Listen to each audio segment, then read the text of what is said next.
सहनावतु सहनौ भुनक्तु सह वीर्यं करवावहै तेजस्विनावधीतमस्तु मा विद्विषावहै।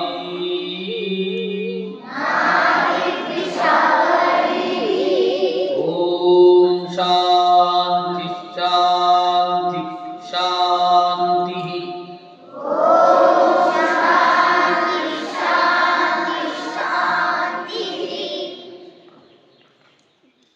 ಇವತ್ತು ವೇದವ್ಯಾಸ ಜಯಂತಿ. ಏನು ವೇದವ್ಯಾಸ ಜಯಂತಿ? ವೇದವ್ಯಾಸರು ಅಂತಂದರೆ ಮಹಾಭಾರತ ಮತ್ತು 18 ಪುರಾಣಗಳು, 3 ಸೂತ್ರ ಕೊಟ್ಟು ವೇದವನ್ನು ವಿಭಾಗ ಮಾಡಿದವರು. ನೀವೆಲ್ಲ ಇವಾಗ ಹೇಳ್ತಾ ಇದ್ದೀರಲ್ಲ ಬೆಳಗ್ಗೆ, ಅದನ್ನು ಋಗ್ವೇದ ಅಂತ ಕರೀತಾರೆ. ಗೊತ್ತಾಯ್ತಾ? ಯಾವ ವೇದ ಅದು? ಋಗ್ವೇದ. ಋಗ್ವೇದ ಆದಮೇಲೆ ಯಜುರ್ವೇದ. ಯಜುರ್ವೇದ ಅಂದರೆ ಯಜ್ಞ ಮಾಡಲಿಕ್ಕೆ ಏನು ಬೇಕು ಅದು. ನಿಮಗೆಲ್ಲ ಸ್ಥೂಲವಾಗಿ ಹೇಳ್ತಾ ಇದ್ದೇನೆ, ಗೊತ್ತಾಯ್ತಾ? ಪೂರ್ತಿ ಡೀಟೇಲ್ ಆಗಿ ಹೇಳಲಿಕ್ಕಾಗಲ್ಲ. ನೀವು ಇಷ್ಟು ತಿಳ್ಕೊಂಡು ಬೇಕಾದರೆ ಮುಂದೆ ಹೋಗಬೇಕು.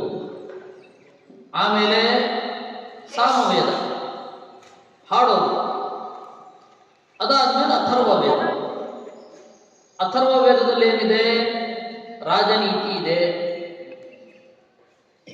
ಚಿಕಿತ್ಸೆ, ಕಾಯ ಚಿಕಿತ್ಸೆ ಇದೆ, ಶತ್ರು ಜಯ ಇದೆ, ಸ್ಟೇಟ್ ಕ್ರಾಫ್ಟ್ ಇದೆ.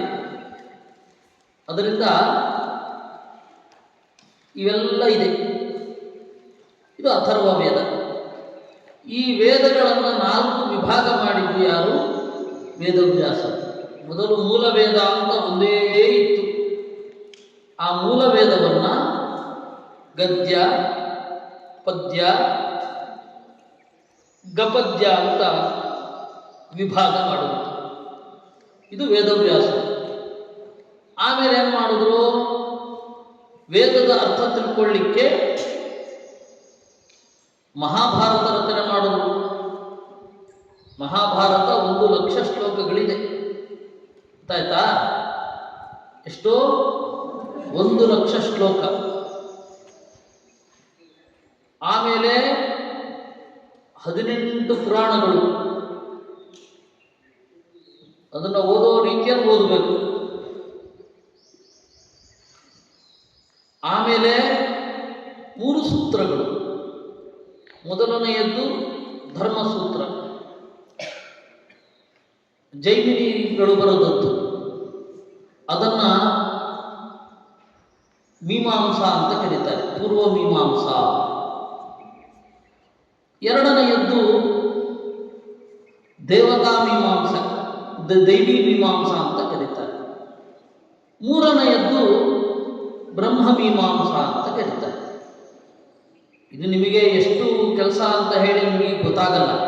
ಆದರೆ ವೇದವ್ಯಾಸರು ಎಷ್ಟು ಕೆಲಸ ಮಾಡಿದ್ರು ಅಂದರೆ ಅಷ್ಟು ಮಾಡಿದ್ರು. ಆ ವೇದವ್ಯಾಸರ ಕಥೆ ತಿಳ್ಕೋಬೇಕೋ ಬೇಡವೋ? ಆ ವೇದವ್ಯಾಸರ ಕಥೆ ಹೇಳ್ತೇನೆ. ಒಂದು ಬಾರಿ ಭೀಕರ ಬರಗಾಲ ಬಂತು. ಬರಗಾಲ ಅಂದರೆ ಏನು ಗೊತ್ತಾ? ಡ್ರಾಟ್ ಅಂತ ಏನು ಹೇಳ್ತಾರೆ. ಮಳೆ ಬೀಳದೇ ಇರೋದು, ಬೆಳೆ ಆಗದೇ ಇರೋದು, ಇವುಗಳೆಲ್ಲ ಸೇರಿದರೆ ಬರ. ಹಸುಗಳಿಗೆ ತಿನ್ನಲಿಕ್ಕೆ ಹುಲ್ಲಿಲ್ಲ. ಹಸುಗಳಿಗೆ ಹುಲ್ಲಿಲ್ಲ ಅಂದರೆ ನಮಗೆ ಹಾಲಿಲ್ಲ. ಆಯಿತಾ? ಈ ತರಹದ ಬರ. ಬೇಕಾಷ್ಟು ಬರದಿಂದ ಬಹಳ ಸಮಸ್ಯೆ. ಏನು ಓದಲಿಕ್ಕಾಗಲ್ಲ, ಏನು ಬರೀಲಿಕ್ಕಾಗಲ್ಲ, ಏನು ಕೆಲಸನೂ ಮಾಡಲಿಕ್ಕಾಗಲ್ಲ, ಹಬ್ಬ ನಡೆಯೋಲ್ಲ. ಇದೆಲ್ಲ ಸಮಸ್ಯೆ. ಅದರಿಂದಾಗಿ ಏನಾಯಿತು? ಋಷಿಗಳಿಗೆ ತಪಸ್ಸು ಮಾಡಲಿಕ್ಕಾಗಲಿಲ್ಲ. ಎಲ್ಲ ಸಮೃದ್ಧಿಯಾಗಿದ್ದರೆ ತಾನೇ ಜಪ, ಪೂಜೆ, ತಪಸ್ಸು ಎಲ್ಲ ಮಾಡಬಹುದು. ಏನೂ ಇರಲಿಲ್ಲ. ಆವಾಗ ಏನಾಯಿತು, ಗೌತಮರು ಅಂತ ಒಬ್ಬರು ಇದ್ದರು. ಆ ಗೌತಮರೇನು ಮಾಡಿದ್ರು, ಅವರ ತಪಸ್ಸಿನಿಂದ ಅವರ ಜಾಗ ಮಾತ್ರ ಮಳೆ ಬೆಳೆ ಎಲ್ಲ ಆಗ್ತಾ ಇತ್ತು. ಋಷಿಗಳಿಗೆ ಅನ್ನಿಸಿತು ನಾವೆಲ್ಲ ಇಲ್ಲಿ ಬಂದಿರೋಣ ಅಂತ. ಋಷಿಗಳೆಲ್ಲ ಬಂದರು, ಇಲ್ಲಿ ತಪಸ್ಸು ಮಾಡಲಿಕ್ಕೆ ಶುರು ಮಾಡಿದ್ರು. ಮತ್ತೆ ಎಲ್ಲ ಮಳೆ ಗಿಳೆ ಎಲ್ಲ ಆದಮೇಲೆ ಅಷ್ಟೊತ್ತಿಗೆ 12 ವರ್ಷ ಆಗೋಗಿತ್ತು. ಅವ್ರಿಗೆ ಪೂರ್ತಿ ಮತ್ತೆ ಹಿಂದಿನಂತೆಯೇ ಆಗಲಿಕ್ಕೆ 12 ವರ್ಷ ಆಯಿತು. ನಾವು ಹೊರಡ್ತೇವೆ ಅಂದರು ಋಷಿಗಳು. ಬೇಡ ಅಂತಂದರು. ಊರಿಗೆ ಕಳಿಸ್ಕೊಡ್ಬೇಕಲ್ವಾ, ನಿಮ್ಮನ್ನು 11 ದಿವಸ 12 ದಿವಸ ಆದ್ಮೇಲೆ ಇಲ್ಲೇ ಇಟ್ಕೊಂಡಿದ್ರೆ ಏನು ಮಾಡ್ತೀರ ನೀವು? ಅಯ್ಯೋ ಹೇಗಾದರೂ ಮಾಡಿ ಹೋಗ್ಬೇಕು ಅಂತ ಗೊತ್ತಿರೋ ಇಲ್ವೋ, ಊರಿಗೆ ಅಪ್ಪ ಅಮ್ಮನ ನೋಡ್ಬೇಕು ಅಂತ ಅನ್ಕೋತಿರೋ ಇಲ್ವೋ? ಹಾಗೆ ಅವರಿಗೂ ಆಯ್ತು, ಇಲ್ಲ ನಾವು ಹೋಗಬೇಕು ಅಂತ. ಗೌತಮರು ಬಿಡ್ತಾ ಇಲ್ಲ. ಕಡೆಗೊಂದು ಉಪಾಯ ಮಾಡೋದು. ಒಂದು ಕೃತಕವಾದ ಹಸು, ಮುಟ್ಟಿದ್ರೆ ಬಿದ್ದೋಗ್ಬಿಡ್ಬೇಕು, ಆ ರೀತಿ ಒಂದು ಹಸುವನ್ನು ನಿರ್ಮಾಣ ಮಾಡೋದು ತಪಶಕ್ತಿಯಿಂದ. ಅದು ಹೊಲವನ್ನು ಮೇಯ್ತಾ ಇತ್ತು. ಗೌತಮರು ಅದನ್ನು ಬಂದು ಹೋಗು ಅಂತ ಹೇಳಿ ಮುಟ್ಟಿದ್ರು, ಸತ್ತೋಯ್ತು. ಅವ್ರಿಗೆ ಅವಾಗ ಗೊತ್ತಾಗಲಿಲ್ಲ. ಸರಿ, ತಪಸ್ ಮಾಡಲಿಕ್ಕೆ ಶುರು ಮಾಡೋದು. ತಪಸ್ ಮಾಡಲಿಕ್ಕೆ ಶುರು ಮಾಡಿದಾಗ ಗಂಗೆ ಇದ್ದಾಳಲ್ಲ, ಗಂಗೆಯೇ ಒಂದು ರೂಪದಿಂದ ಬಂದು ಆ ಗೋವಿನ ಮೇಲೆ ಹರಿದು ಆವಾಗ ಹಸು ಬದುಕು ಬಿಡ್ತು. ಅವತ್ತಿನಿಂದ ಅದನ್ನು ಗೋದಾವಾರಿ ಎಂದು. ಗೋದಾವಾರಿ ಅಂದ್ರೇನು? ಹಸುವನ್ನು ಬದುಕಿಸಿದ ನೀರು. ಅದನ್ನು ನಮ್ಮ ಆಡು ಭಾಷೆಯಲ್ಲಿ ಗೋದಾವರಿ ಅಂತ ಕರೀತೇವೆ. ಗಂಗೆಯ ಒಂದು ಕವಲು ಗೋದಾವರಿ ಅಂತ ಆಯ್ತು. ಆಯ್ತಾ? ಆಮೇಲೆ ಯೋಚನೆ ಮಾಡಿದ್ರು, ಮುಟ್ಟಿದ್ರೆ ಯಾವ ಹಸುನು ಸಾಯೋದಿಲ್ವಲ್ಲ. ಓ, ಇವ್ರು ಮಾಡಿದ್ದು ಗೊತ್ತಾಯ್ತು. ಶಾಪ ಕೊಟ್ಟು,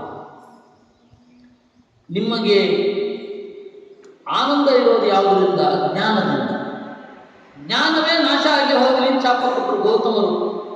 ಏನೋ, ಜ್ಞಾನವೇ ನಾಶ ಆಗಿ ಹೋಗಲಿ ಹಾಗೆ ಶಾಪ ಕೊಟ್ಟಾಗ ಎಲ್ಲ ದೇವತೆಗಳು ದೇವರ ಹತ್ರ ಹೋದರು. ನಾರಾಯಣನ ಹತ್ತಿರ ಪ್ರಾರ್ಥನೆ ಮಾಡಿದ್ರು, ದೇವರೇ, ಸಜ್ಜನರಿಗೆ ಜ್ಞಾನ ಇರಬೇಕು. ಯಾಕೆಂದರೆ ಏನು ಕಳೆದು ಹೋದರೂ ಮತ್ತೆ ಪಡ್ಕೋಬಹುದು. ಫೋನ್ ಕಳೆದೋಯ್ತಾ ಮತ್ತೆ ಪಡಿಬಹುದು, ಏನಾದರೂ ವಸ್ತು ಕಳೆದೋಯ್ತಾ ಮತ್ತೆ ಪಡಿಬಹುದು. ಜ್ಞಾನವೊಮ್ಮೆ ಕಳೆದು ಹೋದರೆ ಮತ್ತೆ ಪಡಿಲಿಕ್ಕೆ ಆಗೋದಿಲ್ಲ. ಗೊತ್ತಾಯ್ತಾ? ಜ್ಞಾನ ಅನ್ನೋದು ಬಹಳ ಅಮೂಲ್ಯ.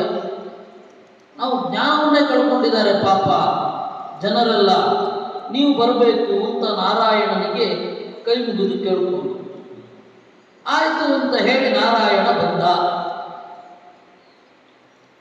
ಅಷ್ಟು ಹೊತ್ತಿಗೆ ವಸಿಷ್ಠರ ಮೊಮ್ಮಗ ಒಬ್ಬ ಇದ್ದ. ಅವನ ಹೆಸರು ಪರಾಶರ ಅಂತ. ವಸಿಷ್ಠರ ಮೊಮ್ಮಗ, ಅವನ ಹೆಸರೇನು? ಪರಾಶರ. ಪರಾಶರನಿಗೆ ಒಂದು ವರ ಇತ್ತು. ನೀನು ಒಬ್ಬ ಹುಡುಗಿಯನ್ನು ಹೀಗೆ ಮುಟ್ಟಿದರೆ ಮಗು ಆಗುತ್ತೆ, ಆ ತರಹದೊಂದು ವರ. ಸರಿ, ಅವನೇನು ಮಾಡಿದ, ಯಮುನಾ ತೀರದಲ್ಲಿ ಒಬ್ಬಳು ಇದ್ಲು, ಅವಳ ಹೆಸರು ಗಂಧವತಿ ಅಂತ. ಅವಳ ಹೆಸರೇನು? ಗಂಧವತಿ. ಅವಳ ಮೈಯಿಂದ ಮೀನಿನ ವಾಸನೆ 1 ಯೋಜನದ ತುಂಬ ಹೊಡಿತಾ ಇತ್ತು. ಅದಕ್ಕೆ ಅವಳಿಗೆ ಮತ್ಸ್ಯಗಂಧಿ ಅಂತ ಕರೀತಾ ಇದ್ರು. ಮತ್ಸ್ಯಗಂಧಿ. ಸರಿ, ದೇವತೆಗಳೆಲ್ಲ ಹೇಳಿದ್ರು, ಅವಳಲ್ಲಿ ನೀನು ಮಗುವನ್ನು ಹುಟ್ಟಿಸಬೇಕು ಅಂತ. ಬಂದರು ಪರಾಶರರು. ಪರಾಶರರು ಬಂದು ಹೇಳಿದ್ರು, ನೋಡು, ನಿನ್ನಲ್ಲಿ ಒಂದು ಮಗು ಬರಬೇಕು, ಆ ಮಗುವಿನ ಹೆಸರು ವೇದವ್ಯಾಸ ಅಂತ ಮುಂದೆ ಇಡ್ತೀನಿ, ಅವನ ಹೆಸರು ಕೃಷ್ಣ ಅಂತ ಇಡ್ತೇನೆ ಅಂತ. ಅದಕ್ಕೆ ಅವಳು ಹೇಳಿದ್ಲು, ನಮ್ಮಪ್ಪ ಏನಂತಾರೆ, ಬಂಧು ಬಳಗದವರು ಏನಂತಾರೆ, ಕಷ್ಟ ಆಗತ್ತೆ, ಏನು ಯೋಚನೆ ಮಾಡಬೇಡ, ನೀನು ಮತ್ತೆ ಮೊದಲಿನ ತರಹ ಆಗ್ತೀಯ ಅಂತ ಹೇಳಿ ಹೋದ. ಆಗ ಅವಳು ಹೇಳಿದ್ರು, ನನ್ನನ್ನು ಮತ್ಸ್ಯಗಂಧಿ ಅಂತಾರೆ, ನನಗೆ ಮೈ ತುಂಬ ಪರಿಮಳ ಇರಬೇಕು ಅಂತ. ಆಯಿತು, ಅವತ್ತಿನಿಂದ ಅವಳನ್ನು ಗಂಧವತಿ ಅಂತ ಕರೆದರು. ಯಾಕೆಂದ್ರೆ ಅವಳ ಪರಿಮಳ ಎಲ್ಲ, ಮೈಯೆಲ್ಲ ಪರಿಮಳ ಅವಳಿಗೆ. ಅವಳ ಮೈಯಿಂದ ದುರ್ವಾಸನೆ ಬರೋದು ನಿಂತೋಯ್ತು. ಆಮೇಲೆ ಅಲ್ಲಿಗೆ ಹೋಗಿ ಹೀಗೆ ಹುಟ್ಟುದು ಅವಳನ್ನು. ಮಗು ಕೂಡಲೇ ಬಂದ್ಬಿಡ್ತು. ಅದು ಬರುವಾಗ ಅದು ಬಂದದ್ದಲ್ಲಿ ಅಂದರೆ ಒಂದು ನಡುಗಡ್ಡೆಯಲ್ಲಿ, ದ್ವೀಪ ಅಂತೇನು ಕರೀತಾರೆ, ಐಲ್ಯಾಂಡ್ ಅಂತ ನೀವು ಯಾವುದನ್ನು ಹೇಳ್ತೀರೋ ಅದಕ್ಕೆ ಸಂಸ್ಕೃತದಲ್ಲಿ ದ್ವೀಪ ಅಂತಾರೆ, ಕನ್ನಡದಲ್ಲಿ ನಡುಗೆಡ್ಡೆ. ಆ ನಡುಗಡ್ಡೆಯಲ್ಲಿ ಆ ಮಗು ಹುಟ್ಟಿತು. ಹುಟ್ಟಿದ ಕೂಡಲೇ ಬೆಳೆದು ಬಿಡುತ್ತದೆ. ಹುಟ್ಟಿದ ಕೂಡಲೇ ಬೆಳೆದು ಮುಂಜೆಯೂ ಆಯಿತು. ಮುಂಜೆ ಆದ ಮೇಲೆ ಕೂಡಲೇ ತಂದೆ ತಾಯಿಗಳ ಹತ್ರ ನೋಡಿತು, ನಿಮಗೇನು ವರ ಬೇಕು ಅಂತ ಕೇಳ್ತು. ನಾವೀಗ ತಂದೆ ತಾಯಿಗಳನ್ನು ಕೇಳ್ತೇವೆ, ನಮ್ಗೆ ಅದು ಕೊಡಿ ಇದು ಕೊಡಿ ಅಂತ. ಈ ಮಗು ಡಿಫ್ರೆಂಟ್. ಏನು, ತಂದೆ ತಾಯಿಗಳಿಗೆ ಕೇಳಿತು, ಏನು ಬೇಕು ನಿಮಗೆ ಅಂತ.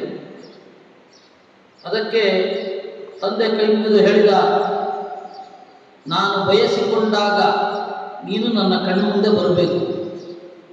ಆಯಿತು ಅಂತ ಹೇಳಿ ತಂದೆ ಹೊರಟುಬಿಟ್ಟ. ತಾಯಿ ಕೇಳಿದ, ಏನು ಬೇಕು ನಿನಗೆ? ನನಗೂ ಅದೇ, ನಾನು ಅಂದುಕೊಂಡಾಗ ನೀನು ಬರಬೇಕು. ನಾನು ಮನಸ್ಸನ್ನು ಅಂದುಕೊಳ್ತೇನೆ, ನನ್ನ ಮಗ ವೇದವ್ಯಾಸನನ್ನು ನೋಡಬೇಕು ಅಂತ, ತಕ್ಕ ನಿನ್ನಲ್ಲಿ ನಿಲ್ಲಬೇಕು. ಆಯಿತು ಅಂತ ವರ ಕೊಟ್ಟು ಸೀದಾ ಮೇರು ಪರ್ವತದ ಕಡೆಗೆ ಹೋದ. ಮೇರು ಪರ್ವತದ ಕಡೆಗೆ ಹೋಗಿ ವೇದಗಳನ್ನು ವಿಭಾಗ ಮಾಡಿದ. ವಿಭಾಗ ಅಂತಂದರೆ ಬೈಫರ್ಕೇಶನ್. ಈ ವೇದ ಹೀಗೆ, ಈ ವೇದ ಹೀಗೆ ಅಂತ. ಹಾಗೆ ಮಾಡಿದಾಗ ಅವನಿಗೆ ವೇದ ವ್ಯಾಸ ಅಂತ. ಅವನ ನಿಜವಾದ ಹೆಸರೇನು, ಜನ್ಮನಾಮ ಏನು? ಕೃಷ್ಣ. ಕೃಷ್ಣ ಅಂದರೆ ನೀಲಿ ಬಣ್ಣದಲ್ಲಿದ್ದ ಅವನು. ಅದಕ್ಕೆ ಅವನ ಹೆಸರೇನು ಕೃಷ್ಣ. ನಾರಾಯಣನೇ ಬಂದದ್ದು, ಗೊತ್ತಾಯ್ತಾ? ವೇದವ್ಯಾಸನಾಗಿ ಬಂದದ್ದು. ಆ ವೇದವ್ಯಾಸನಿಗೆ ಹೆಸರೇನು ಕೃಷ್ಣ. ವೇದವ್ಯಾಸ ಅಂತ ಯಾಕೆ ಹೆಸರು ಬಂತು? ವೇದವನ್ನು ವಿಭಾಗ ಮಾಡಿದ್ದಕ್ಕೆ. ದ್ವೀಪದಲ್ಲಿ ಹುಟ್ಟಿದ್ನಲ್ಲ, ಅದಕ್ಕೆ ಅವನಿಗೆ ದ್ವೈಪಾಯನ ಅಂತ. ಏನು? ದ್ವೈಪಾಯನ. ದ್ವೈಪಾಯನ ಅಂದ್ರೇನು? ದ್ವೀಪದಲ್ಲಿ ಹುಟ್ಟಿದವ. ದ್ವೀಪದಲ್ಲಿ ಹುಟ್ಟಿದವ ದ್ವೈಪಾಯನ. ಆಮೇಲೆ ಅವನೇನು ಮಾಡಿದ? ವಾದರಾಯಣ ಅಂತ ಅವನು ಕರೀತಾರೆ. ಯಾಕೆ ಅಂದರೆ ವಾದ ಅಂತಂದರೆ ವೇದದ ಚಿಂತನೆ. ಅದರಲ್ಲಿ ಯಾರು ರತರೋ ಅವರು ವಾದರರು. ವಕಾರಕ್ಕೆ ಬಕಾರವನ್ನು ಹೇಳ್ತಾರೆ ಕೆಲವೊಮ್ಮೆ. ನೀವು ಉತ್ತರ ಪ್ರದೇಶದ ಕಡೆ ಹೋದರೆ ವೀರೇಂದ್ರ ವೀರ ವಿಕ್ರಮ ಅಂತಾರೆ. ವೀರೇಂದ್ರ ವೀರ ವಿಕ್ರಮ ಅಂತ. ಬಿಹಾರ ಇದೆಯಲ್ಲ, ಕೇಳಿದ್ದೀರಾ ನೀವು? ಎಲ್ಲ ಈ ವಯಸ್ಸಲ್ಲಿ ಓದಿರ್ತೀರ ಚಿಕ್ಕ ಮಕ್ಕಳೆಲ್ಲ. ಬಿಹಾರ ಅವರೇನು ಮಾಡ್ತಾರೆ? ಬಿಹಾರ ಅಂತಾರೆ. ವಿಪಾಶವನ್ನು ಏನಂತ ಕರೀತಾರೆ? ಬಿಪಾಶ ಅಂತಾರೆ ಬಂಗಾಳದವರು. ಅದು ನದಿ, ಅದು ವಿಪಾಶ ನದಿ, ಗೊತ್ತಾಯ್ತಾ? ವಿಪಾಶ ನದಿ, ಅದನ್ನ ಬಿಪಾಶ ಅಂತ ಕರೀತಾರೆ. ವಕಾರಕ್ಕೆ ಬಕಾರ ಹೇಳ್ತಾರೆ. ಈ ರೀತಿ ವಾದರಾಯಣನನ್ನ ಬಾದರಾಯಣ ಅಂತ ಕರೀತಾರೆ. ಮತ್ತೆ ಅಲ್ಲಿ ಬೋರೆಹಣ್ಣು ಅಂತ ಸಿಗತ್ತೆ, ಇಷ್ಟು ಚಿಕ್ಕದಿರುತ್ತೆ. ನೀವು ಚಳಿಗಾಲದಲ್ಲಿ ನೋಡ್ತೀರ ಬೋರೆಹಣ್ಣು ಅಂತ. ಅದರ ಬದರಿ ಫಲ ಅಂತ ಅದನ್ನು ಕರೆಯೋದು. ಅದಿರುವ ಜಾಗ, ಅದಿರುವ ವನದಲ್ಲಿ ಅವರು ಇರ್ತಾರೆ. ಅದರಿಂದಾಗಿ ಬಾದರಾಯಣ ಅಂತ. ಬಾದರ ಅಂತ ಬೋರೆ ಹಣ್ಣು, ಬೋರೆ ಹಣ್ಣಿರುವ ಜಾಗದಲ್ಲಿ ಇರ್ತಾರೆ. ಅದಕ್ಕೆ ಅವ್ರ ಹೆಸರು ಬಾದರಾಯಣ ಅಂತ. ಇಂತಹ ವೇದವ್ಯಾಸರು ಹುಟ್ಟಿ ಕೂಡಲೇ ಗ್ರಂಥ ರಚನೆ ಮಾಡಿದ್ರು. ಅವರು ಹುಟ್ಟಿ 3ನೇ ವರ್ಷಕ್ಕೆ ಮಹಾಭಾರತ ಬರೆದು ಅಂದರೆ ಮಹಾಭಾರತ ರಚನೆ ಮಾಡುವುದು. ಆದರೆ ಧೃತರಾಷ್ಟ್ರ ಹುಟ್ಟಿದ್ದು ಯಾವಾಗ ಗೊತ್ತಾ? ವೇದವ್ಯಾಸರಿಗೆ 600 ವರ್ಷ ಆಗಿದ್ದಾಗ ಧೃತರಾಷ್ಟ್ರ ಹುಟ್ಟಿದ್ದು. ಪುರಾಣ ಹೇಳುತ್ತೆ, ವ್ಯಾಸಃ 600 ವರ್ಷೀಯ ಧೃತರಾಷ್ಟ್ರಂ ಅಜೀಜನತ್ ಅಂತ. 600 ವರ್ಷ ಆದಾಗ ಧೃತರಾಷ್ಟ್ರ ಹುಟ್ಟಿದ್ದು. ಮಹಾಭಾರತ ಬರೆದದ್ದು ಅವರು 3 ವರ್ಷ ಇದ್ದಾಗ. ಅಂದರೆ 597 ವರ್ಷಗಳ ಮೊದಲು ಮಹಾಭಾರತ ಹೀಗಾಗತ್ತೆ ಅಂತ ಬಂದುಬಿಟ್ಟಿದ್ರು. ಅದಕ್ಕೆ ನಿಮಗೆ ವಿದೇಶಕ್ಕೆ ಹೋದರೆ ವಿದೇಶದವರೆಲ್ಲ ಪ್ರಶ್ನೆ ಮಾಡ್ತಾರೆ, ಈಗ ಅದು ಹೆಂಗಾಗತ್ತೆ ಅಂತ ಪ್ರಶ್ನೆ ಮಾಡ್ತಾರೆ. ನಮ್ಮಲ್ಲಿ ಹಾಗಾಗತ್ತಷ್ಟೇ. ಮುಂದಿನ ಕಾಲಜ್ಞಾನ ಇರುವವರು ಇರ್ತಾರೆ. ಸ್ಕೂಲಲ್ಲಿ ಹೊರಗಡೆ ಪ್ರಶ್ನೆ ಮಾಡುವವರೆಲ್ಲ ಕೇಳ್ತಾರೆ, ಅದು ಹೆಂಗಾಗತ್ತೆ ಅಂತ. ಯಾಕಾಗಲ್ಲ ಅಂತ ಪ್ರಶ್ನೆ. ನಮಗಾಗಲ್ಲ ಅಂದರೆ ಜಗತ್ತಲ್ಲಿ ಯಾರಿಗೂ ಆಗೋದೇ ಇಲ್ವೇನು? ಹನುಮಂತ ಹೆಂಗಾಗದ? ನಮಗಾಗಲಿಕ್ಕೆ ಶಕ್ತಿ ಇಲ್ಲ. ನಮ್ಮ ಲಿಮಿಟೇಷನ್ ಅದು. ನಮ್ಗೆ ಇಲ್ಲಿಂದ ಅಲ್ಲಿಗೆ ದಿಗಿಲಿಕ್ಕಾಗಲ್ಲ. ಹೌದು, ಹಾಗಂತ ಯಾರಿಗೂ ದಿಗಿಲಿಕ್ಕಾಗಲ್ಲ ಅಂದರೆ ನೋಡೋದು. ನಾವೆಲ್ಲ ಮಾಡ್ತಾ ಇರೋದು ಹಾಗೆ. ಹೀಗೆ ಅಂದರೆ ನಾನಿವಾಗ ಹೀಗೆ ಹೇಳಿದ್ರೆ ಹೇಗಿರುತ್ತೆ? ಅಮೇರಿಕಾ ಅನ್ನೋ ಊರೇ ಇಲ್ಲ, ಯಾಕೆ ನಾನು ನೋಡಿಲ್ಲ. ಸರಿನಾ? ಅದು ಆ ರೀತಿ ಅವರೆಲ್ಲರೂ. ನಮ್ಮಲ್ಲಿ ಮುಂದೆ ಹೀಗಾಗತ್ತೆ ಅಂತ ಯಾರೂ ಬರೋದಿಲ್ಲ. ಅದರಿಂದಾಗಿ ಯಾರಿಗೂ ಹಾಗೆ ಬರಲಿಕ್ಕೆ ಶಕ್ತಿ ಇಲ್ಲ. 1,00,000 ಶ್ಲೋಕ ರಚನೆ ಮಾಡಲಿಕ್ಕೆ ಯಾರ ಕೈನಲ್ಲೂ ಆಗಲ್ಲ, ನಮ್ಮ ಕೈನಲ್ಲಿ ಆಗಲ್ಲ. ಅದಕ್ಕೆ ಅವರು ಮಾಡಿಲ್ಲ. ನಮಗಾಗಲ್ಲ, ಹೌದು, ಬೇರೆಯವ್ರಿಗೂ ಆಗಲ್ಲ ಅಂತ ಯಾಕೆ ಹೇಳಬೇಕು? ಅವ್ರಿಗೆ ಅವಮಾನ ಅಲ್ವಾ? ಇದನ್ನು ನಾವು ಯೋಚನೆ ಮಾಡೋಣ. ಇದು ನಮಗಿರೋ ಸಮಸ್ಯೆ. ಅದರಿಂದ ವೇದವ್ಯಾಸರು ರಚನೆ ಮಾಡಿದರು ಮಹಾಭಾರತವನ್ನು 597 ವರ್ಷಗಳ ಮೊದಲು. ಆಮೇಲೆ ಮಹಾಭಾರತದ ರಚನೆ ಆಯಿತು. ಆಮೇಲೆ ಮಹಾಭಾರತ ನಡೀತು. ಮೊದಲು ಬರೋದು ಸ್ಕ್ರಿಪ್ಟು, ಆಮೇಲೆ ಅದೇ ರೀತಿ ಆಯಿತು. ಅದಕ್ಕೆ ನೀವು ನಮ್ಮಲ್ಲಿ ಹೇಗೆ ಬರೋದು, ಹೇಗೆ ನೋಡೋದು ಅಂತಂದರೆ, ನಮ್ಮದು ಡಿಫ್ರೆಂಟ್, ಅವ್ರದ್ದು ಡಿಫ್ರೆಂಟ್. ನಮಗೂ ಅವ್ರಿಗೂ ಬಹಳ ವ್ಯತ್ಯಾಸ ಇದೆ. ನನ್ನ ಪ್ರಶ್ನೆ ಕೇಳ್ತಾರೆ, ಆದರೆ ಪ್ರಶ್ನೆ ಕೇಳುವಾಗ ಅವ್ರ ಲಿಮಿಟೇಷನ್ ಅರ್ಥ ಮಾಡ್ಕೊಳ್ಳೋಲ್ಲ. ಏನೇನೋ ಪ್ರಶ್ನೆ ಮಾಡ್ತಾರೆ, ಅದೇ ಬೇರೆ ಕಡೆ ಒಪ್ಕೋತಾರೆ.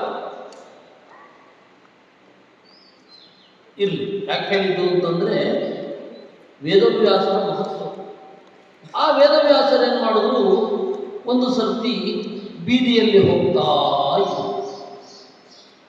ಬೀದಿಯಲ್ಲಿ ಹೋಗ್ತಾ ಇರಬೇಕಾದ್ರೆ ಒಂದು ಪುಟ್ಟ ಹುಳ. ಆ ಹುಳಕ್ಕೆ ಗಾಬರಿಯೋ ಗಾಬರಿ. ಯಾಕೆ ಅಂತ ಹೇಳಿದ್ರೆ ಚಕ್ರ ತಿರುಗ್ತಾ ಇದೆ. ಆ ಚಕ್ರದ ತಿರುಗೋ ಸದ್ದು ಅದಕ್ಕೆ ಯಾವ ವಾಲ್ಯೂಮ್ ಕೇಳಿಸ್ಬೇಡ, ಭಯ ಆಗೋಗಲ್ಲ. ಎಂಥ ಸೌಂಡ್ ಕೇಳುತ್ತದು. ನಮಗೆ ಚಕ್ರ ತಿರುಗೋದು ಕಾಮನ್ನು, ಅದೇ ಚಿಕ್ಕ ಚಿಕ್ಕ ಪ್ರಾಣಿಗಳಿಗೆ ಎಷ್ಟು ಹೆದರಿಕೆ ಆಗುತ್ತೆ ಗೊತ್ತಾ? ನಮಗೆ ಸಿಡಿಲು ಬಡಿದರೆ ಯಾವ ಸೌಂಡ್ ಆಗಬೇಕು, DJ ಸೌಂಡ್ ಕೇಳಿದ್ರೆ ಯಾವ ರೀತಿ ಆಗಬೇಕು, ಆ ರೀತಿ ಆ ಪುಟ್ಟ ಕ್ರಿಮಿಗೆ ಆಗಲಿ ಶುರು ಆಯಿತು. ಅದಕ್ಕೆ ಅವ್ರೇನು ಮಾಡಿದ್ರು, ಆ ಪುಟ್ಟ ಕ್ರಿಮಿಯನ್ನು ಕೈಯಲ್ಲಿ ಹಿಡ್ಕೊಂಡು ಎತ್ತಿ ಅದರ ಭಾಷೆಯಲ್ಲಿ ಕೇಳೋದು, ನಿನಗೆ ಏನಾಗಬೇಕು? ಅದಕ್ಕೆ ಹೇಳಿತು ಅದು ನನಗೆ ಹೋಗಬೇಕು. ಸರಿ, ಈ ದೇಹ ಬಿಟ್ಟುಬಿಡು. ಈ ದೇಹ ಬಿಟ್ಟರೆ ನಿನಗೆ ಒಳ್ಳೆ ಶರೀರ ಕೊಡ್ತೇನೆ, ರಾಜನಾಗ್ತೀಯ ಅಂತ ಹೇಳೋದು. ಅದಕ್ಕೆ ಆ ಕ್ರಿಮಿ ಹೇಳಿತು, ಆಗೋದಿಲ್ಲ, ಈ ದೇಹ ಬಿಡೋದಿಲ್ಲ, ರಾಜನಾಗಿ ಮಾಡೋದಾದ್ರೆ ಈ ದೇಹದಲ್ಲೇ ಇರಲಿ ಅಂತ ಹೇಳಿತು. ಆಯಿತು ಅಂತ ಹೇಳಿ ಪುಟ್ಟ ದೊಡ್ಡ ಸಿಂಹಾಸನ, ಅದರಲ್ಲಿ ಪುಟ್ಟ ಕ್ರಿಮಿ ಕೂತ್ಕೊಂಡ್ರೆ ಎಲ್ಲ ಬಂದು ಕಪ್ಪ ಕಾಣಿಕೆ ಕೊಡ್ತಾ ಇದ್ರು. ದೊಡ್ಡ ಆನೆಯ ಮೇಲೊಂದು ಮಂಟಪದ ಮೇಲೆ ಒಂದು ಪುಟ್ಟ ಕ್ರಿಮಿ, ಅದನ್ನು ಎಲ್ಲರೂ ಗೌರವಿಸ್ತಾ ಇದ್ರು. ದೇವರ ಅನುಗ್ರಹ ಆಯಿತು ಅಂದರೆ ಈ ಥರದ್ದು ಏನು ಬೇಕಾದ್ರೂ ನಡೆಯುತ್ತೆ. ಆಮೇಲೆ ಅವನು ಹೇಳಿದ ಒಂದು ಬಾರಿ, ವೇದವ್ಯಾಸರೇ, ನನಗೆ ಈ ಜನ್ಮ ಸಾಕು ಅಂತ. ಆಮೇಲೆ ಅವನು ವೇದವ್ಯಾಸರ ಶಿಷ್ಯನಾಗಿ ಬಂದು ಚೆನ್ನಾಗಿ ಜ್ಞಾನ ಪಡೆದು ಮುಕ್ತಿಯನ್ನು ಹೊಂದಿದ. ಇದು ವೇದವ್ಯಾಸರ ಮಹತ್ವ. ಅದಕ್ಕೆ ಹೇಳ್ತಾರೆ, ಕ್ರಿಮಿಯಿಂದ ರಾಜ್ಯವಾಳಿಸಿದೆ ಅಂತ. ಪುಟ್ಟ ಕ್ರಿಮಿಯಿಂದ ದೊಡ್ಡ ರಾಜ್ಯ, ಅದನ್ನೇ ನಡೆಸಿದ. ಅದರಿಂದಾಗಿ ವೇದವ್ಯಾಸರ ಮಹತ್ವ ಬಹಳ ದೊಡ್ಡದು. ಆಮೇಲೆ ವೇದವ್ಯಾಸರು ಮಹಾಭಾರತದ ಸಮಗ್ರ ಒಂದು ನಡೆದದ್ದೇ ವೇದವ್ಯಾಸರಿಂದ. ಧೃತರಾಷ್ಟ್ರನೇ ಹುಟ್ಟದೆ ಹೋದರೆ, ಪಾಂಡುವೇ ಹುಟ್ಟದೆ ಹೋದರೆ, ವಿದುರನೇ ಹುಟ್ಟದೆ ಹೋದರೆ ಮಹಾಭಾರತ ಆಗ್ತಿತ್ತ? ಅವರಿಗೆ ತಂದೆಯವರು ವೇದವ್ಯಾಸರು ಮಹಾಭಾರತವನ್ನು ನಮಗೆ ರಚನೆ ಮಾಡಿ ಕೊಡದೆ ಹೋಗಿದ್ದಿದ್ರೆ ಆ ಯುದ್ಧವೂ ಗೊತ್ತಾಗ್ತಾ ಇರಲಿಲ್ಲ ನಮಗೆ. ಎಲ್ಲರೂ ವೇದವ್ಯಾಸರನ್ನೇ ಅನುಸರಿಸೋದು. ಅದಕ್ಕೆ ಒಂದು ಮಾತಿದೆ, ವ್ಯಾಸೋಚ್ಛಿಷ್ಟಂ ಜಗತ್ಸರ್ವಂ ಅಂತ. ಜಗತ್ತಿನಲ್ಲಿ ಏನೇ ಕಥೆ ಬಂದರೂ ವೇದವ್ಯಾಸರ ಎಂಜಲು. ಯಾಕೆಂದರೆ ವೇದವ್ಯಾಸರು ಎಲ್ಲ ಥರದ ಕಥೆನೂ ಹೇಳಿಬಿಟ್ಟಿದ್ದಾರೆ. ಈ ಥರದ ಕಥೆ ಹೇಳಲಿಲ್ಲ, ಆ ಥರದ ಕಥೆ ಹೇಳಲಿಲ್ಲ ಅಂತಿಲ್ವೇ ಇಲ್ಲ. ಅದಕ್ಕಾಗಿ ನೀವು ಮಹಾಭಾರತವನ್ನು ಸಂಸ್ಕೃತದಲ್ಲಿ ಓದೋ ಗುರಿ ಇಟ್ಕೋಬೇಕು. ಏನೋ ಸಂಸ್ಕೃತದಲ್ಲಿ ಓದೋ ಗುರಿ ಇಟ್ಕೋಬೇಕು. ಅಟ್ಲೀಸ್ಟ್ ಆ ಮಹಾಭಾರತವನ್ನು ಕೇಳ್ತೇವೆ ಅಂತ ಇಟ್ಕೊಳ್ಬೇಕು. ಏನಿರಬೇಕು ನಿಮ್ಮದು? ಮಹಾಭಾರತವನ್ನು ಓದ್ತೇವೆ ಅಂತ ಏನು. ಅದಕ್ಕೆ ಪುಟ್ಟ ಪುಟ್ಟ ಹೆಜ್ಜೆಗಳಿವೆ. ಮೊದಲು ಕನ್ನಡದಲ್ಲಿ ಬಂದ ಮಹಾಭಾರತವನ್ನು ಓದಿ, ಆಮೇಲೆ ಸಂಸ್ಕೃತದಲ್ಲಿ ಬಂದದ್ದನ್ನು ಅರ್ಥ ಮಾಡ್ಕೊಳ್ಳಿಕ್ಕೆ ಪ್ರಯತ್ನ ಪಡಿ. ಯಾರ ಹತ್ರ ಆದರೂ ಮಹಾಭಾರತ ಪಾಠ ಕೇಳಿ, ಅಲ್ಲಿ ಬರೋ ಪ್ರಶ್ನೆಗಳನ್ನೆಲ್ಲ ಬರೆದಿಟ್ಟುಕೊಳ್ಳಿ. ಆ ಪ್ರಶ್ನೆಗಳನ್ನು ಕೇಳ್ರಿ. ಗೊತ್ತಾಯ್ತಾ? ದೊಡ್ಡವರು ಸಿಕ್ಕಿದ್ರೆ ಅವ್ರು ಉತ್ತರ ಕೊಡಲಿಲ್ಲ ಅಂದರೆ ಬೇರೆಯವ್ರ ಉತ್ತರ ಕೇಳಿ, ಅವ್ರಿಗೂ ಉತ್ತರ ಗೊತ್ತಾಗಲಿಲ್ಲ ಅಂದರೆ ಬೇರೆಯವ್ರ ಉತ್ತರ ಕೇಳಿ. ಅದನ್ನಂತೂ ಗೊತ್ತಾಯ್ತಾ? ಇವತ್ತು ವೇದವ್ಯಾಸರ ಜಯಂತಿ. ಎಲ್ಲ ಕಣ್ಮುಚ್ಚಿ ವೇದವ್ಯಾಸರಲ್ಲಿ ಪ್ರಾರ್ಥನೆ ಮಾಡಿ, ನಾನು ಹೇಳಿದ್ದನ್ನು ಹೇಳಿ ಕಣ್ಮುಚ್ಕೊಳ್ಳಿ.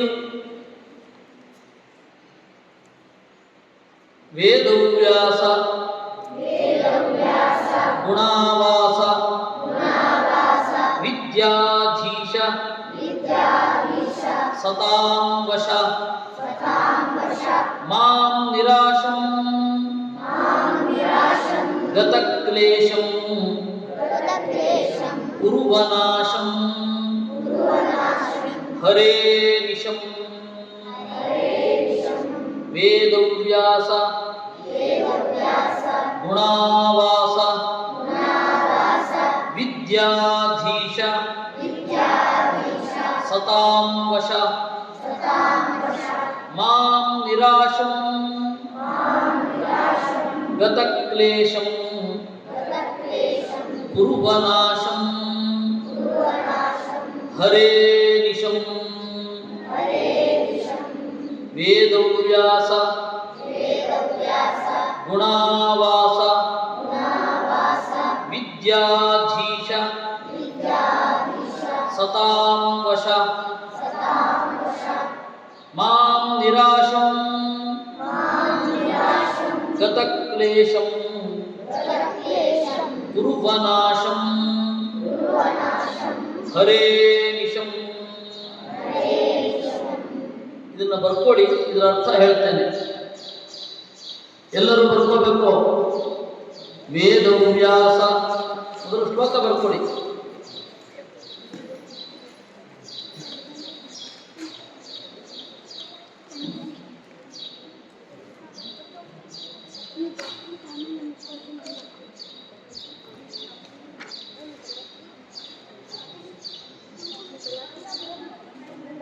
ಮರೆವು ಜಾಸ್ತಿ ಆದರೆ, ಏಕಾಗ್ರತೆ ಕಡಿಮೆ ಆದರೆ, ವಿಷಯ ಹೊಳಿಲಿಲ್ಲ ಅಂದರೆ ಇದನ್ನ ಪಾರಾಯಣ ಮಾಡಬೇಕು. ಬುದ್ಧಿ ಚುರುಕಾಗುತ್ತೆ, ಅರ್ಥ ಆಯ್ತಾ? ವಿಷಯ ಎಲ್ಲ ಗೊತ್ತಾಗತ್ತೆ. ಬರ್ಕೊಳ್ಳಿ. ವೇದವ್ಯಾಸ ಬರ್ಕೋ. ವೇದವ್ಯಾಸ ಗುಣಾವಾಸ ವೇದವ್ಯಾಸ ಗುಣಾವಾಸ 8 ಅಕ್ಷರ ಆಯ್ತು. ವೇದವ್ಯಾಸ ಗುಣಾವಾಸ, ವೇದವ್ಯಾಸ ಅಂತ 4 ಅಕ್ಷರ, ಗುಣಾವಾಸ ಅಂತ 4 ಅಕ್ಷರ, 8 ಅಕ್ಷರ ಆಯ್ತು. ಮೊದಲನೇ ಪಾದ. ವಿದ್ಯಾಧೀಶ ಸತಾಂ ವಶ ಮತ್ತೆ 8 ಅಕ್ಷರ. ವಿದ್ಯಾಧೀಶ ವಿದ್ಯಾಧೀಶ ಮಹಾಪ್ರಾಣ. ವಿದ್ಯಾಧೀಶ ಸತಾಂ ವಶ ನೋಡಿ 8 ಅಕ್ಷರ ಆಯ್ತು. ಒಟ್ಟು 16 ಅಕ್ಷರ ಆಯ್ತು. ವೇದವ್ಯಾಸ 4 ಅಕ್ಷರ, ಗುಣಾವಾಸ 4 ಅಕ್ಷರ 8, ವಿದ್ಯಾಧೀಶ 4 ಅಕ್ಷರ, ಸತಾಂ ವಶ 4 ಅಕ್ಷರ. 8 ಕೂಡಿಸು 8 16. ಮಾಂ ನಿರಾಶಂ 4 ಅಕ್ಷರ. 3ನೇ ಪಾದ ಅಂದರೆ 2ನೇ ಲೈನಲ್ಲಿ ಬರ್ಕೊಡಿ. ಮಾಂ ನಿರಾಶಂ ಗತಕ್ಲೇಶಂ ಮಾಂ ನಿರಾಶಂ ಗತಕ್ಲೇಶಂ 8 ಅಕ್ಷರ ಆಯಿತು. 3ನೇದು.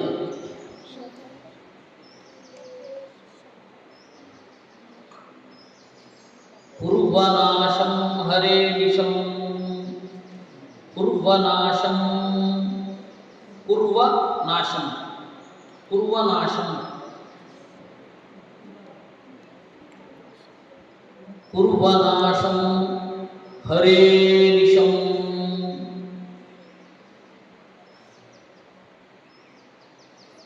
ಸಂಜೆ ಬಾಯಿಗೆ ಬರಬೇಕು, ಗೊತ್ತಾಯ್ತಾ ಎಲ್ಲರಿಗೂ? ಏನು? ಯಾಕೆಂದರೆ ಬೇಕದು. ಮರೆತು ಹೋದಾಗ, ಹೊಳಿಬೇಕು ಅಂತಾದಾಗ, ಏಕಾಗ್ರತೆ ಇಲ್ಲದೆ ಇರಬೇಕಾದ್ರೆ, ಯಾವುದೇ ವಿಷಯದ ಆಳಕ್ಕೆ ಹೋಗಬೇಕಾದ್ರೆ ವೇದವ್ಯ ಕುರ್ವ ಕು ವ ಮತ್ತೆ ಅರ್ಕವತ್ತು ಕೊಡೋಕಂದ ಬಾರು ಇದೆ.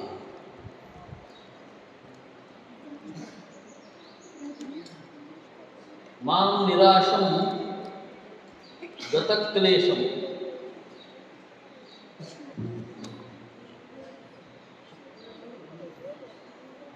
ವಿಂದವ್ಯಾಸ ಬರ್ತಿದೆಯಲ್ಲೋ. ಒಂದು ಕೆಲಸ ಮಾಡ್ತಾನೆ, ಇಲ್ಲಿ ಬರೆದಿರ್ತೀನಿ, ನೋಡ್ಬಿಟ್ಟು ನಿಮ್ಮ ತಪ್ಪುಗಳಿದ್ರೆ ಸರಿ ಮಾಡ್ಕೊಳ್ಳಿ, ಆಯ್ತಾ? ಇಲ್ಲಿ ಬರೆದಿರ್ತೀನಿ, ಇದು ಗಮ್ಯ ಅಲ್ಲ ನಿನ್ನ ಅದಮ್ಯ.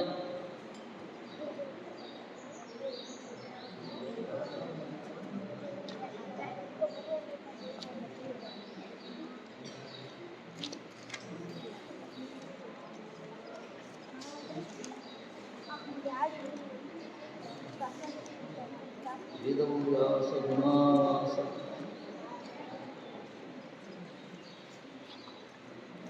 ವಿದ್ಯಾಧೀಶ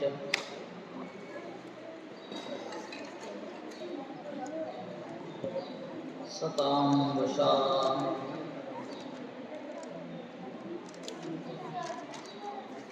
ಮಾಂ ನಿರಾಶಂ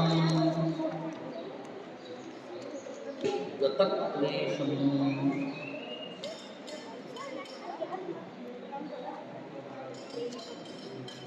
ಮಾಂ ನಿರಾಶಂ ಗತಕ್ಲೇಶಂ ಕುರ್ವನಾಶಂ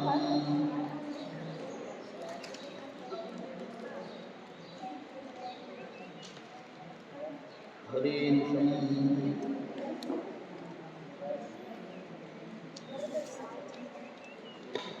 ಹೇಳಿ ಈಗ ಎಲ್ಲರೂ. ವೇದವ್ಯಾಸ ಗುಣಾವಾಸ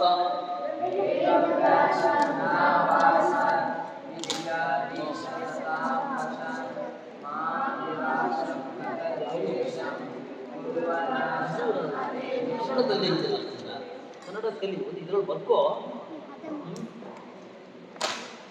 ಕನ್ನಡ ಕಲಿಯಮ್ಮ ಹೌದಲ್ವಾ? ಗುರುವನಾಶ ಹರೇ ವಿಷಮಲ್ಲ ಹರೇ ವಿಷ್ಣು ಎನ್ನೈ ಅಂತ ಬರೀ. ವೇದವ್ಯಾಸ ಗುಣಾವಾಸ ವಿದ್ಯಾಧೀಶ ಸತಾಂ ವಶ ಮಾಂ ನಿರಾಶಂ ಗತಕ್ಲೇಶಂ ಕುರ್ವನಾಶಂ ಹರೇನಿಶಂ. ಅರ್ಥ ಹೇಳ್ತೇನೆ ಕೇಳಿ. ವೇದವ್ಯಾಸ ಅನ್ನೋ ಸಂಬೋಧನೆ. ಓ ವೇದಗಳನ್ನು ವಿಭಾಗಿಸಿದವರೇ, ವೇದವ್ಯಾಸ ಗುಣಾವಾಸ. ಎಲ್ಲ ಗುಣಗಳು, ಒಳ್ಳೆಯ ಗುಣಗಳು ಅಂತ ಏನಿದೆ, ದಯೆ, ಎಲ್ಲ ಒಳ್ಳೆಯ ಗುಣಗಳು ಅದರ ನೆಲೆ. ವೇದವ್ಯಾಸ ಗುಣಾವಾಸ ವಿದ್ಯಾಧೀಶ, ಎಲ್ಲ ವಿದ್ಯೆಗಳ ಒಡೆಯ. ವಿದ್ಯೆ ಬೇಕು ಅಂದರೆ ಅವನು ಕೊಟ್ಟರೆ ಬರುತ್ತೆ. ಯಾವುದೇ ವಿದ್ಯೆ ಆಗಿರ್ಬೋದು, ಯಂತ್ರ ವಿದ್ಯೆ ಆಗಿರ್ಬೋದು, ಯಂತ್ರ ಅಂದರೆ ಮೆಷಿನರೀಸ್, ಯಂತ್ರ ವಿದ್ಯೆ ಆಗಿರ್ಬೋದು, ಯಾವುದೇ ತರಹದ ವಿದ್ಯೆ ಆಗಿರ್ಬೋದು. ವಿದ್ಯಾಧೀಶ ಸತಾಂ ವಶ, ಒಳ್ಳೆಯವರು ಕೇಳಿದ್ರೆ ಕೂಡಲೇ ಕೊಡ್ತಾನೆ. ಅದಕ್ಕೆ ನಾವು ಒಳ್ಳೆಯವರಾಗಬೇಕು, ಗೊತ್ತಾಯ್ತಾ? ವಿದ್ಯಾಧೀಶ ಸತಾಂ ವಶ ಮಾಂ ನಿರಾಶಂ ಗತಕ್ಲೇಶಂ. ಮಾಂ ನಿರಾಶಂ, ಕೆಟ್ಟ ಕೆಟ್ಟ ಆಸೆ ಬರದಂತೆ ಮಾಡು. ನಿರಾಶಂ ಕುರು ಅಂದ್ರೇನು?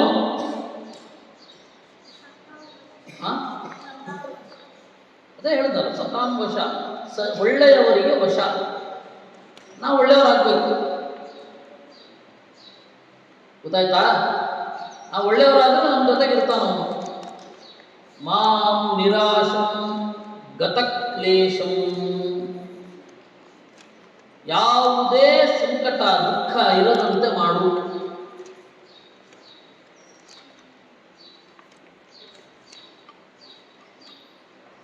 ಕುರು ಅನಾಶಂ, ನಾಶ ಅಂದರೆ ಮರೆತು ಹೋಗುವುದು, ಗೊತ್ತಾಯ್ತಾ? ಅನಾಶಂ ಕುರು, ಎಲ್ಲವೂ ನೆನಪಲ್ಲಿರಬೇಕು, ಯಾವುದು ಮರೆತು ಹೋಗಬಾರ್ದು. ನೆನಪಿಗೆ ಬೇಕಾದ ಸಮಯಕ್ಕೆ ಬರಬೇಕು. ಕುರುವನಾಶಂ ಅನಿಶಂ, ಹರೇ ಅಂತ ಹೇಳಿ ಸಂಬೋಧನೆ. ಹರೇ ಅಂತ ಹೇಳಿ ದೇವರಿಗೆ ಹೇಳೋದು. ವೇದವ್ಯಾಸ ರೂಪನಾದ ಹರಿಯೇ, ವೇದವ್ಯಾಸ ಗುಣಾವಾಸ ವಿದ್ಯಾಧೀಶ ಸತಾಂ ವಶ ಮಾಂ ನಿರಾಶಂ ಗತಕ್ಲೇಶಂ ಕುರ್ವನಾಶಂ ಹರೇ ದಿಶಂ. ಹೀಗೆ ವೇದವ್ಯಾಸರನ್ನ ಸ್ತೋತ್ರ ಮಾಡಿದ್ರೆ ಅವ್ರು ಏನು ಬೇಕಾದ್ರೂ ಕೊಡ್ತಾರೆ. ನೀವು ಎಷ್ಟು ಆಗುತ್ತೋ ಅಷ್ಟು ಜಪ ಮಾಡ್ಬೋದು, ಅಷ್ಟು ಒಳ್ಳೆಯದು, ಗೊತ್ತಾಯ್ತಾ? ಪರೀಕ್ಷೆಗೆ ಹೋದೆ, ಮರೆತು ಹೋಯಿತು, ಇದ್ಯಾವುದೂ ಆಗಲ್ಲ. ನೆನಪಿಗೆ ಯಾವ ಸಮಯದಲ್ಲಿ ಏನು ಮಾತು ಬರಬೇಕೋ ಅದು ಅವ್ರು ನೋಡ್ಕೊಳ್ತಾರೆ. ಅದಕ್ಕೆ ಇನ್ನೊಮ್ಮೆ ಹೇಳಿ, ವೇದವ್ಯಾಸ ಗುಣಾವಾಸ ವಿದ್ಯಾಧೀಶ ಸತಾಂ ವಶ ಮಾಂ ನಿರಾಶಂ ಗತಕ್ಲೇಶಂ ಗುರುವನಾಶಂ ಹರೇನಿಶಂ. ಇವತ್ತು ನಾವೇನು ಉಪನಿಷತ್ತು ಸಂಹಿತೆ ಏನೆಲ್ಲ ಮಾಡ್ತಾ ಇದ್ದೀವಿ ಅದು ವೇದವ್ಯಾಸರಿಂದ. ವೇದವ್ಯಾಸರು ಅವತ್ತು ಕೊಟ್ಟದ್ದು ಗೊತ್ತಾಯ್ತಾ?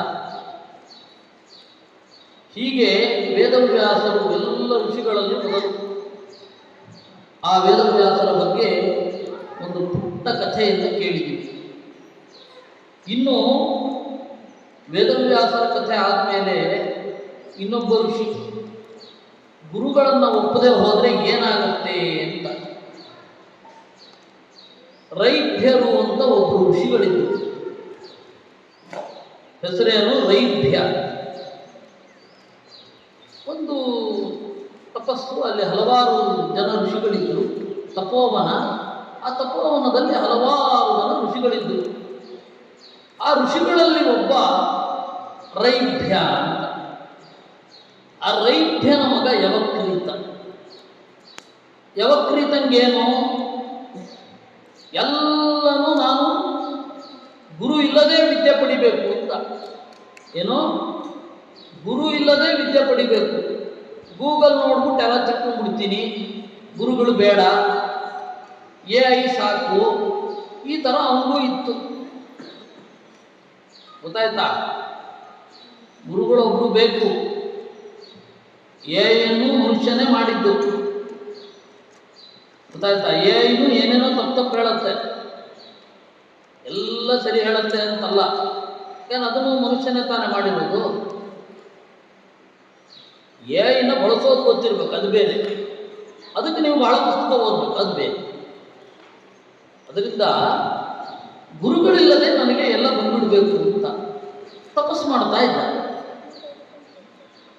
ಆಗ ಇಂದ್ರದೇವರು ಮುದುಕನ ವೇಷದಲ್ಲಿ ಬಂದರು. ಮುದುಕನ ವೇಷದಲ್ಲಿ ಬಂದು ಹೇಳೋದು, ನೋಡು ಮಗು, ಗುರುಗಳ ಮೂಲಕ ಕಲಿಬೇಕು.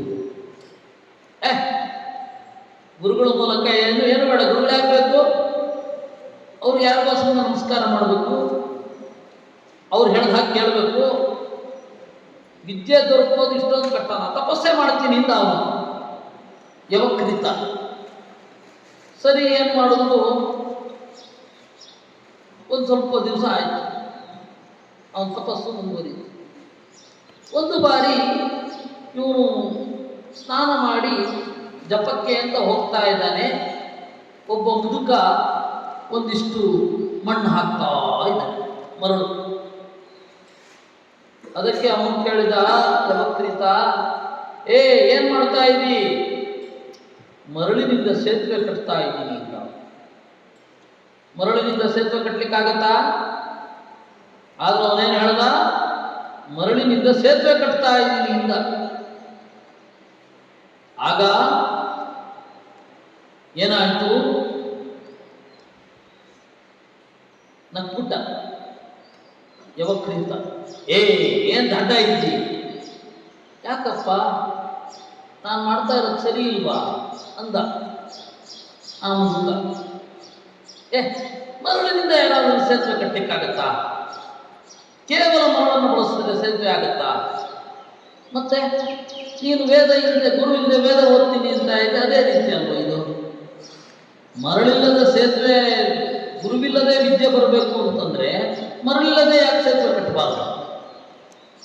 ಆಗ ಅವನಿಗೆ ಶಾಕ್ ಆಯಿತು. ಯಾರು ನೋಡಿದ್ರೆ ಅವನು ಇಂದ್ರನೇ ಹೇಳ್ದ, ಅವೆಲ್ಲ ನೀನು ಏನೇನೋ ದುಷ್ಟ ಅಂತ ಎಲ್ಲ ಹೇಳಬೇಡ, ನಾನು ಹೋಗಿ ತಪಸ್ಸು ಮಾಡ್ತೀನಿ. ಬೇಡ, ಆ ತರಹ ಬರೋ ವಿದ್ಯೆ ಒಳ್ಳೆಯದಲ್ಲ. ಗೂಗಲ್ನಿಂದ ಎಲ್ಲ ತಿಳ್ಕೊಂಡ್ಬಿಡ್ತೀನಿ ಅಂದ್ರೆ ಆಗತ್ತಾ? ಏನೇನೋ ಹೇಳೋದು.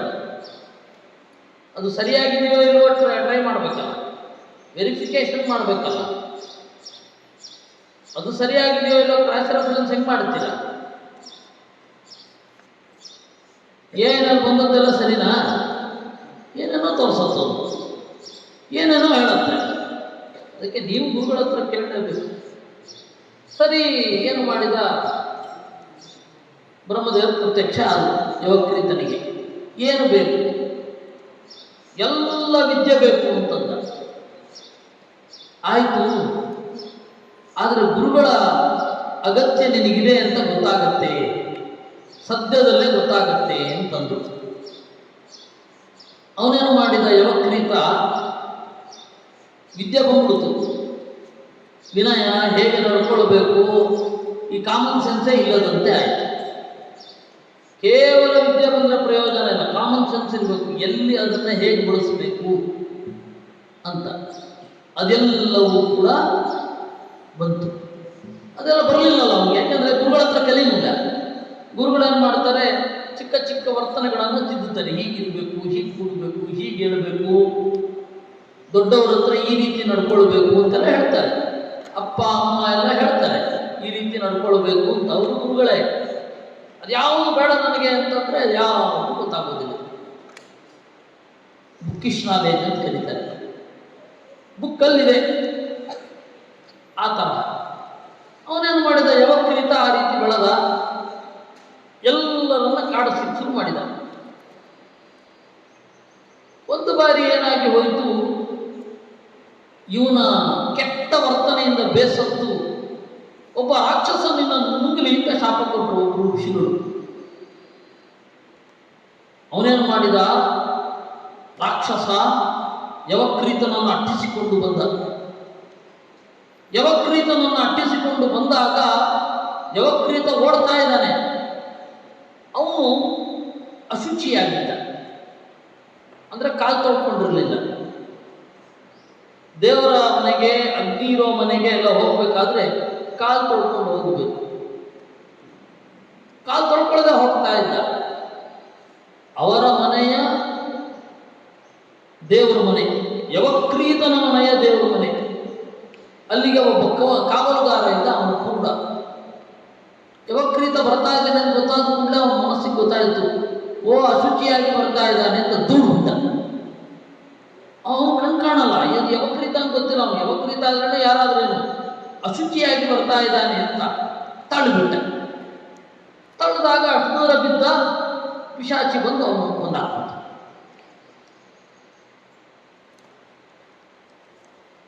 ಈ ರೀತಿ ಯವಕ್ರೀತ ಗುರುಗಳಿಂದ ವಿದ್ಯೆ ಕಲಿಯದೆ ಹಾಳಾದ.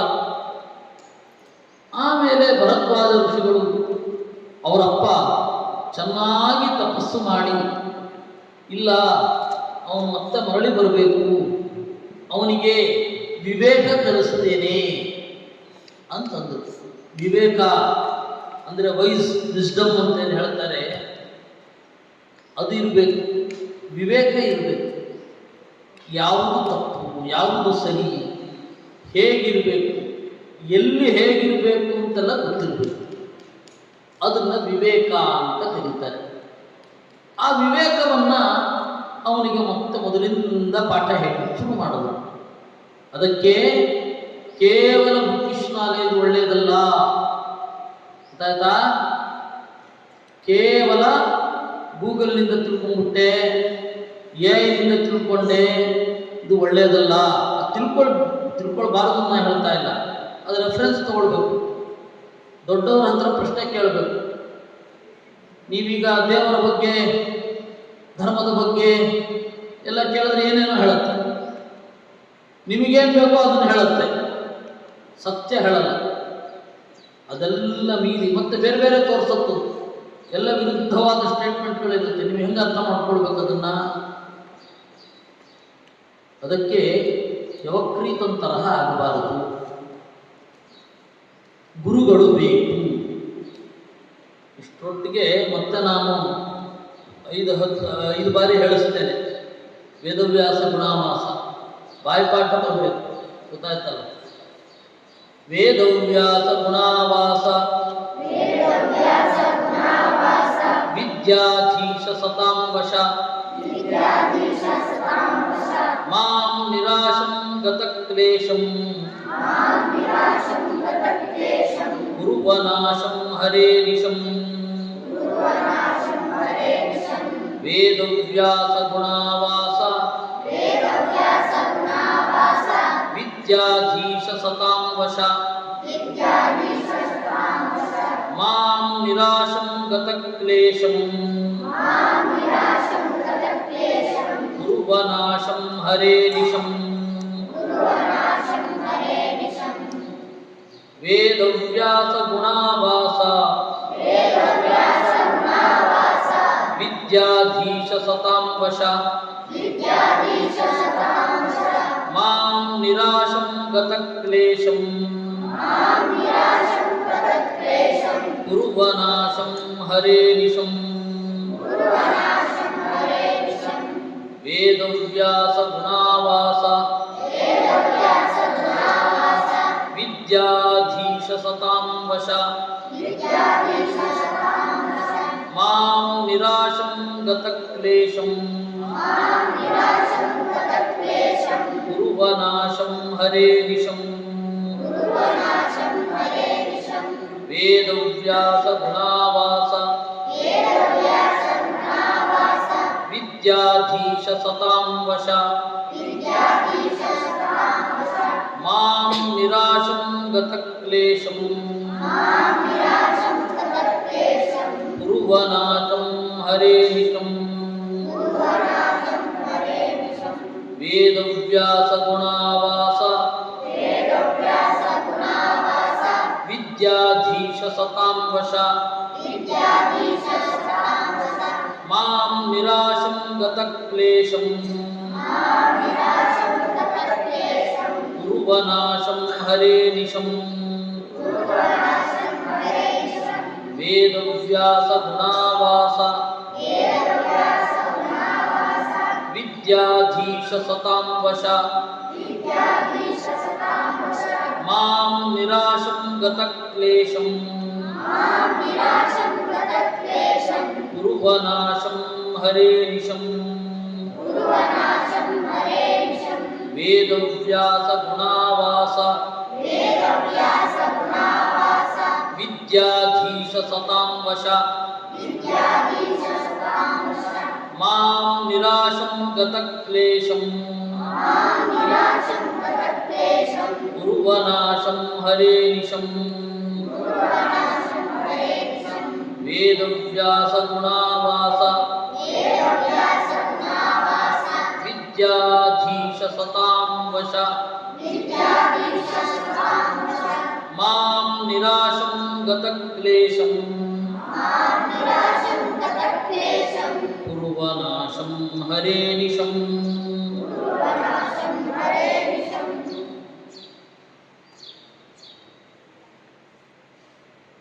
ಇದನ್ನ ದಿವಸ ಪಾರಾಯಣ ಮಾಡಿ ಬುದ್ಧಿ ಒಳ್ಳೆ ದಾರಿಯಲ್ಲಿ ಹೋಗುತ್ತೆ. ಗೊತ್ತಾಯ್ತಾ? ವಿವೇಕ ಮೂಡುತ್ತೆ. ಇದು ಎಲ್ಲ ಸಂಪತ್ತನ್ನು ಕೊಡುತ್ತೆ.